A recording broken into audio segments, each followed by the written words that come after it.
Hello and welcome back to WTF Menopause, and I'm here with Ginetta Marino, and we're going to talk about finding fulfillment in menopause. Thanks so much for joining the podcast, Ginetta. Thank you for having me, Tracy. Ginetta is a business consultant, transformational leader, and a trainer to working women. And Ginetta and I have known each other for almost a year now, and can you believe how fast that's gone?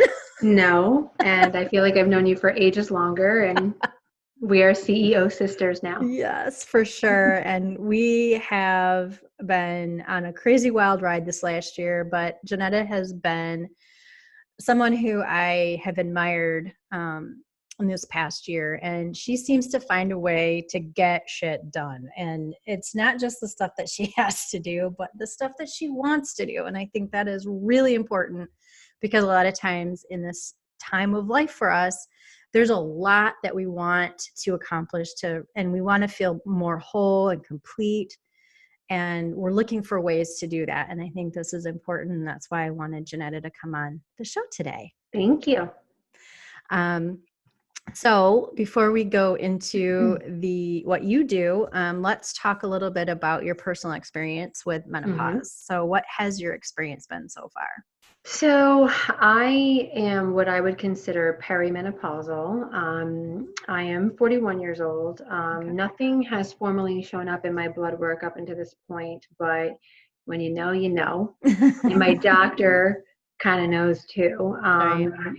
So it's been going on for about 2-3 years. I would say 38 was really when stuff kind of started getting weird. Yeah.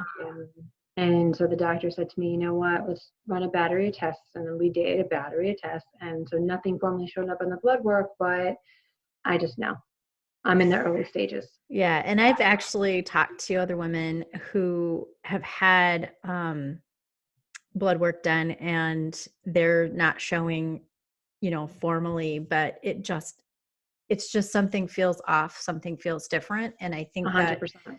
And I'm so glad to hear that your doctor validated that it's still, hey, yeah, we don't see anything here, but there's probably something going on because a lot of doctors don't do that. And so Absolutely. that's And really just based, frustrating. and just based on what was sort of going on, Mm-hmm. like my symptoms is what, I have a great doctor and I feel very comfortable talking with her. So I felt like I could be transparent about what was sort of going on, even kind of some of the yucky stuff. Mm-hmm.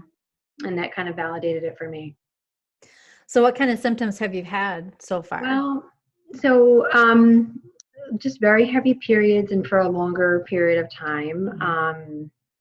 That's just from a menstrual cycle perspective, but very puffy, bloated, emotional surges, particularly right before my menstrual cycle would come, but in a different way than what I would consider normal. Yeah. Much more high spikes and much more like deep crashes from that. Feeling very remorseful even after the fact, and it just kind of out of control.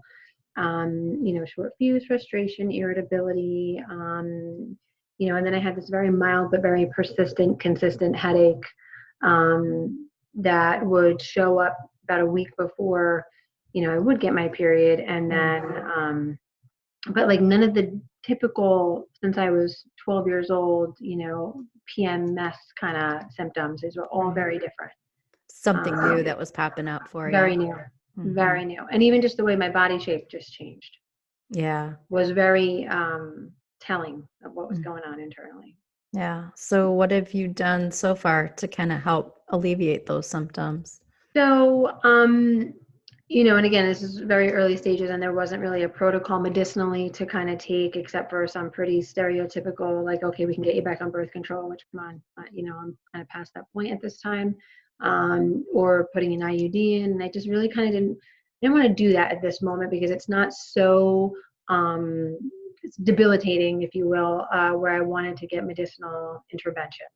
So I wanted to look at some more natural ways to kind of combat this. So the biggest portion of my feeling better is my diet. Oh, okay. So I really had to kind of really dig in and see what my body was sort of rejecting, if you will. So there had been a few years where, and I come from a very Italian family, and we follow a Mediterranean diet, which for the most part is extremely healthy and well balanced. But there's a lot of cheeses, there's a lot of pastas, And I had noticed for a few years, even leading up to being 38, that cheese was really not agreeing with me. I didn't digest it that well. And same thing with gluten. Dairy particularly though really made my belly ache. And I just felt like that's immediate bloating. Both things actually showed up on my skin. And I think that paired with some of the stuff that was going on internally, it just kind of made a disaster of things. So my diet, I had certainly taken a look at, but that was mostly because I didn't feel that great. Yeah. And with age, generally, my tolerance level has just changed. Mm-hmm. So I listen to that.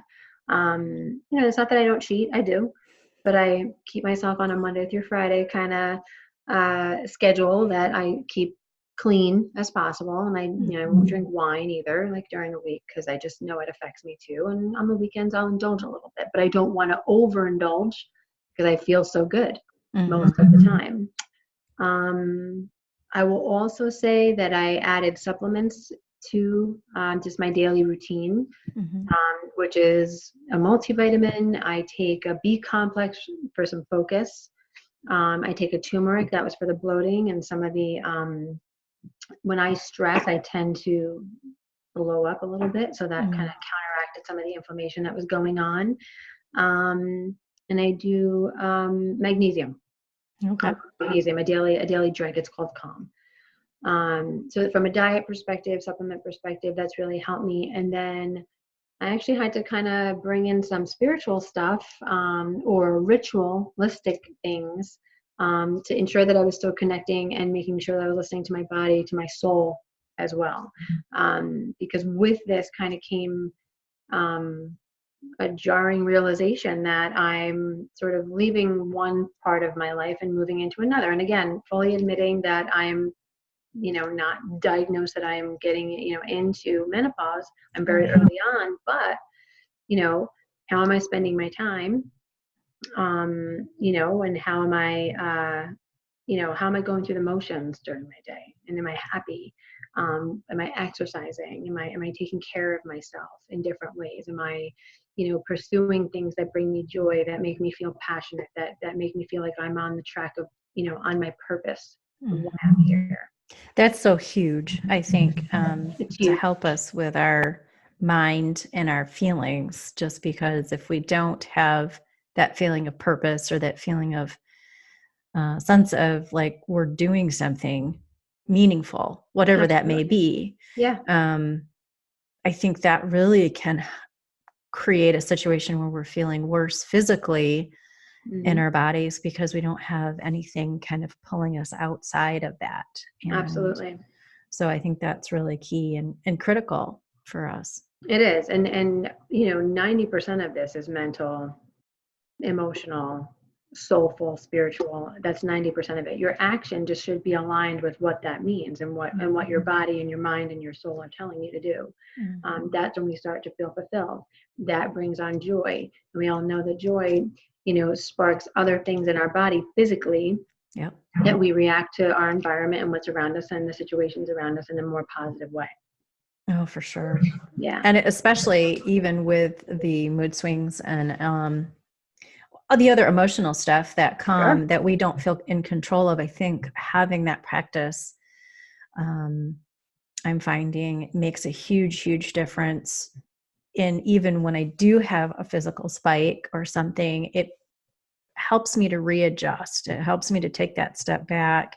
And I don't feel like I'm in that hamster wheel or that frenzy. I can feel a little bit more detached from it, and I can work on making it a less, dramatic. And I don't mean that in a bad way, but it just kind of happens, we kind of make things bigger. So, and even to build on that too, that whole feeling of that swirling feeling, right? We as women, I believe, have a lot of expectations on our shoulders, whether they're external or internal. We're super judgmental of ourselves, and we, obviously have the external judgment of what we're doing. And we are mothers, we are wives, we are partners, we are spouses. We're trying to be professionals in a lot of cases. We're also trying to make sure our homes are taken care of. And, we straddle a lot of different labels. So that swirling of who we are and what moment of the day just spikes that stress level to a whole nother level. And then you add some of this biology that's going on, and we've got a recipe for a little bit of a disaster. So, little crazy.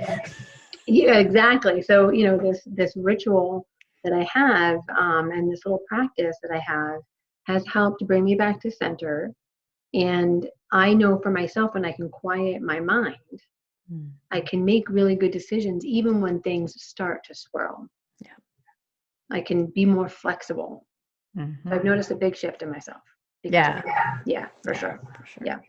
So then, with all this experience, has that created a situation to drive you into where you're at now as far as working with women in this time of life, or has that changed or shifted or anything for you professionally?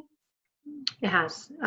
So I've been a business consultant with my own company since 2008, and my niche clients are, fierce and formidable women, particularly who either are small business owners to medium-sized businesses, and anyone who's in any sort of a corporate capacity looking to add me as a consultant to either their business development or marketing divisions.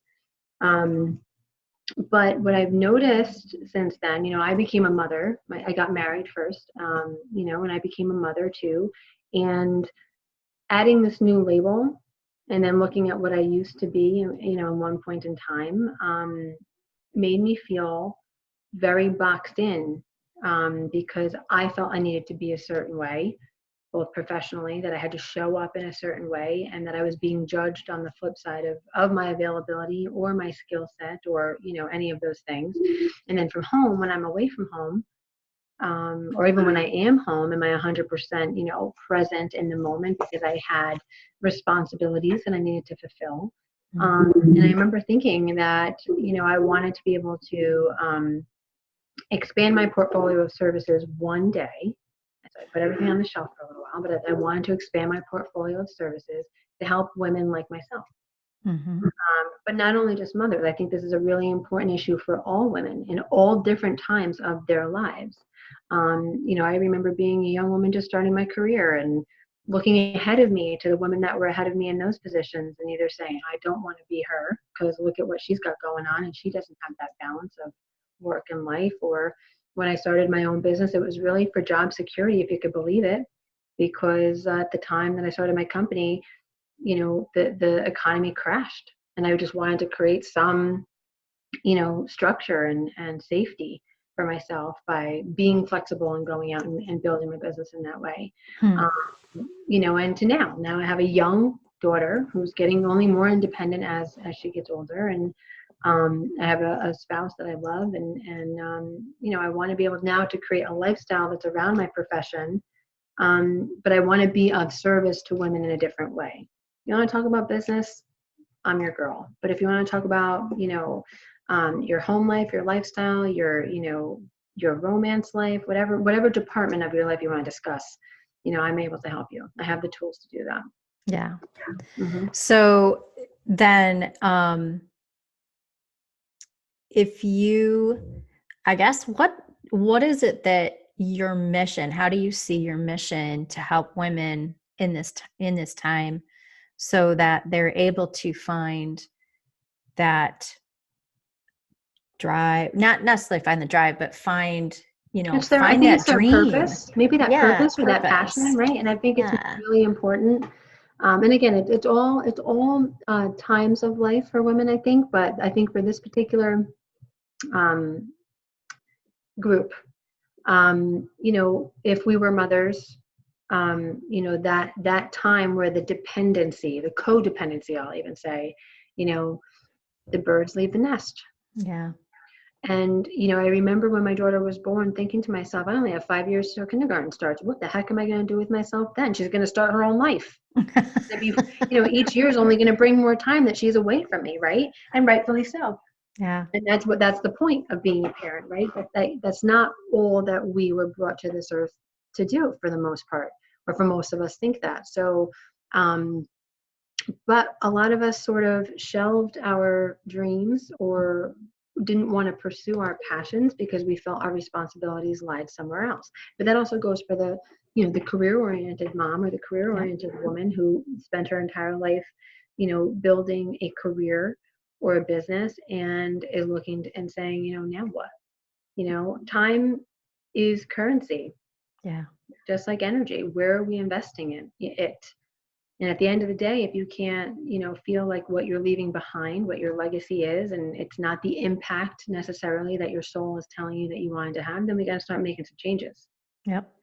And I think with menopause in particular, it's another way that women lose track of who they are, right? Because biology sort of takes over. And sometimes we're unrecognizable and we feel that remorse, or we feel that negative feeling come back. But I think that we could probably relate that feeling to when, we became mothers and that we had to leave the house because we had to get a job, and how we felt when we left, and we left our kid behind. Are we being good mothers? Mm-hmm. Or if we're, at work, are we doing well enough to be recognized? I have to jet out though at 5 to 5. Is that going to make the game for my kid? Am I being judged when I, walk out the door? We always have this vision problem with ourselves. Mm-hmm. And so at what point do we actually focus on that vision and say, now I have to be the me that I've always wanted to be? And I think this is a perfect time of life to do that. Oh, for sure. Yeah. I think that we have a lot of opportunities. Not only are we realizing that we have this opportunity, but we also, a lot of us, not everyone, but a lot of us have that opportunity, that time freedom that comes with the kids getting older. Some of us don't. There are some older moms. Oh my goodness. Excuse me. Some of us are older moms, but as kids get a little bit more free, or, I have a 16-year-old, he's my last baby. And, my husband and I just kind of looked at each other and go, now what? And it's becoming pretty clear that we have some work to do in not only our relationship, but what are we going to do? What does this next phase bring for us? And being in this menopause thing kind of brings stuff into stark reality, because now you start to really pare away what's important, what's not. Our filters break a little bit. Yeah. Or a lot. Or a lot, which is also fine. But how liberating in a way too, right? Like we have to kind of turn the story around a little bit. Oh yeah. It's all about how we see ourselves. That vision piece is actually super important, but it's kind of liberating at this point. A lot of us, I know when I was young and before I got married, I had a whole set of goals that I wanted. I wanted to get married. I knew I wanted to save money to buy a house. I knew that I wanted to have children one day. And I worked really hard to get to that point. Yep. And then when I had all of those things, I worked really hard to keep them, right? And add a few nice things like Disney World and, going to the beach and so we have some fun time in there as a family, whatever that quality time looks like. But now, I'm not saying that I don't do that because my daughter's still really young, but I'm at a point where I can refocus and go back to that vision and say, like, what are my goals now? Some of my time has been freed up. Some of my money has been freed up. A lot of things have been freed up. So now this is a little bit liberating, where I say, okay, where do I want to reinvest in me? Or I'm connecting with my husband and saying, so what do we want to do? Mm-hmm. In 10 years, our kid's going to be 18. 10 years can go very fast. We all know that. It does. What does that look like for us? Yeah. Well, and to see, I think you made a really great point that you had the goals and you met those goals, and then you kind of floated around in space for a bit without a whole lot of extra, nothing to look forward to. And I think a lot of us can relate to that. We have those immediate, those goals when we're younger. And then when we get to that place, we're like, okay, now what? What's the next part? And I think that's where having this transition period with menopause makes us and forces us to realize that the time that we have left is not as long as we once thought, and we've got some things to do that we want to do. We want to create that legacy. It's really important. And it's all about the looking within yourself and reevaluating that vision. Okay. Because as we're aging, we're evolving, right? And it could be a really beautiful thing. And I think a lot of us find ourselves at different ages too, by the way. I'm 41 Sure. and I revamped my whole self because I looked at what was going on and I'm saying, this really doesn't feel like this is my only purpose, right?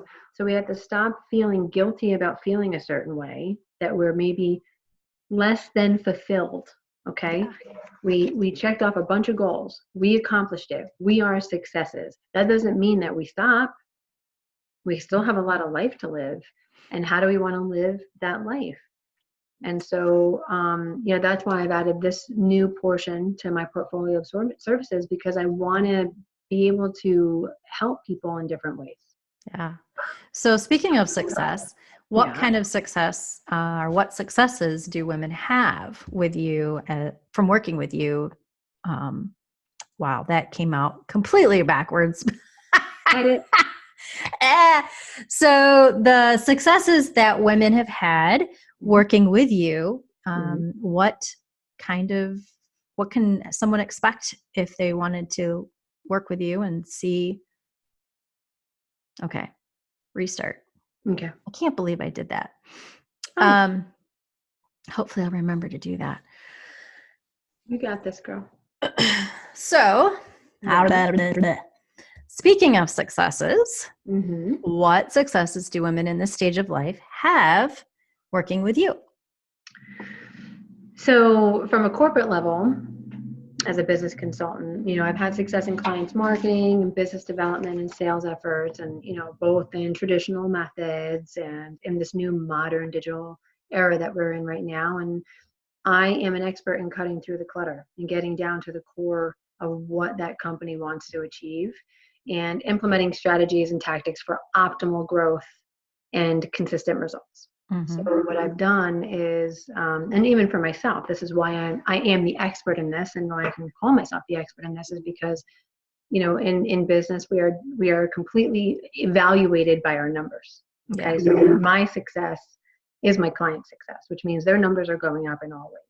Okay. Based on the goals and the strategies that we set forward. From a transformational leader and trainer to working women, it's kind of the same thing, right? So, I've had successful women who want to start new businesses, who want to make career changes. Maybe they want to change completely out of their industry and work in a completely different industry based on their passion or purpose. I've had women make real strides in taking their physical and emotional health, strong grip on it, and really getting tuned back into their bodies and their minds and their souls in order to make the best decisions and healthy choices. I've had women fall back in love with their spouse or partner once we uncovered some of these limiting beliefs. And I've had women find time for fun and friends when they claimed they had no more time out there to do those things. So the success for me, or the success for my clients, the way I envision it, is finding their vision, their mission, and their legacy. And I have tools that can do that. And I have proven results with the data that I can track with the tools that I've built. You're my data, girl. I do. I love. Listen, I'm a quantitative data kind of girl. I need to know that I'm succeeding too. I'm as committed to my clients' success as they are. Right. So you use the word fulfillment quite a bit throughout this conversation. What does that mean to you? And so how does that fit into the rest of, your overall ecosphere and everything that you do? So I think we get a little jammed up as human beings that we think that fulfillment can be equated to some sort of financial gain. And what I've learned over the 20 years of being in business, either in corporate or in business for myself, it doesn't matter how much money I make, actually. I could turn around and throw this all to the side and go get a desk job and make whatever, 6 figures, let's just say, right? But doesn't necessarily mean that I would feel fulfilled. And that's not necessarily how I want to spend my time. So fulfillment really is my priority in all ways. Okay. And so that's what I try to teach my clients is that, and the money will come. I've learned, over time that the money ends up coming when I know that I'm feeling fulfilled, that I am going after what I think is my purpose and my passion, and evolving with that, and evolving with whatever, environment or external factors I've either chosen or not chosen in my life. But that at the end of the day, I feel like I'm in my groove and that I'm feeling fulfilled, and money finds me because I'm in the mindset to receive it and accept it. So fulfillment's always first. And I think people get scared of that because fulfillment might look a little different than money. It might look a little different than the perfect job. It might look a little different than like the perfect family life. So, these are all things that we've made rules for ourselves to keep us safe, but really we're limiting ourselves to our fullest potential. Yeah. Wow, I'm getting some feedback here. My husband and I were just talking about that in a future podcast that you guys will hear, but we were just talking about expectations versus reality. And that really strikes a chord with me because fulfillment can mean something very different than the expectations that you've put on yourself, that society has put on you. Mm-hmm. And this has some opportunity to really be scary if you're not willing to take that step, or if you're not necessarily willing, but if you're scared to take that step. And that's Sure. really where having somebody like you, like me, working with you to get to that step, to take that step, to have the strength and the courage to find it inside. You have it. It's just finding it and unearthing it so that you can get to that fulfillment, because fulfillment is amazing, but it takes little steps of courage every day to get there. Absolutely. I think. And I think, we live now in a digital age where there's a lot of comparison going on and how things maybe should look, and, and you're kind of getting information thrown at you in all different directions. And, someone will try to offer you that cookie cutter, fix for what might be ailing you, or that quick money making, whatever job or business that you can invest in, or even everyone's programs, right? Like, I have the answer. All you got to invest is A, B, C, D, and I've done this for 5 million people and all this, but the results are really tailored and unique to you. Right. No one knows really what's inside your soul and what you want to do and what you consider your passion and your purpose. Mm-hmm. So I think I've actually cracked the code of how to get down and peel away those layers and get in there, and then start putting some aligned action behind that vision, which brings upon fulfillment. And then your legacy is taken care of from there, to be honest. That makes sense. Totally makes sense. Yes. So as we get ready to wind down, I do have a question that I ask every single guest. And that is, in your opinion, what are 3 small steps that we can take right now to help us in our menopausal journey? So, the first step I would say is really tune in and listen to your body. And then once you hear what it's saying, you have to adhere to its requests. So if it's saying, boot dairy, don't eat cheese, take it out. And there are some very physical signs of what your body is rejecting beyond just what you might be quiet and listening to. Right.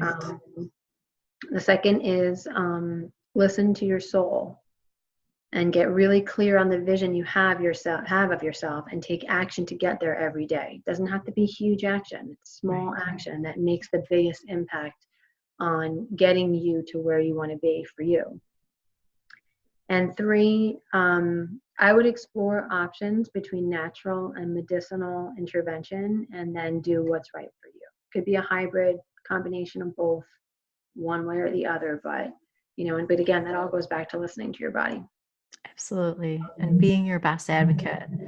Yes. Not allowing other people or other outside influences, certainly listening to informed opinions, but ultimately giving your body the final say and being willing to pursue that. Yes. That's tough, but it's absolutely necessary. It is absolutely necessary because, again, we're all unique inside and out. So, one person's remedy might not actually work for you. So you kind of have to listen to yourself. Yeah, that's something. Information. That's definitely something I'm finding more of. More and more uniqueness. I don't think I've ever met one woman who's had the exact same symptoms with the exact same responses and the exact same anything. Everybody has a very specific experience and journey. So while we're not alone, we all have some similarities. We also have those unique pieces. Yes. So thank you for being on the podcast. Thank you for having me. It's been so much fun. Yeah. So if anybody wants to follow up with you, how do they find you? So I have sent Tracy my links. I actually do have a private Facebook group called CEO of You. So I do free trainings and workshops in there, and I have some. I'm trying to build a nice community of like-minded women just like ourselves, and start some thought-provoking conversation. And in there you can get tools and everything that I'm talking about here tonight. On how to start getting you to be the best me you can be. Right. Awesome. Yeah. And we definitely will have all the links where you can find Ginetta in the show notes. So definitely give her a shout out. Let her know if what she said has resonated with you. Take a look around her social and see what she's got going on. You never know.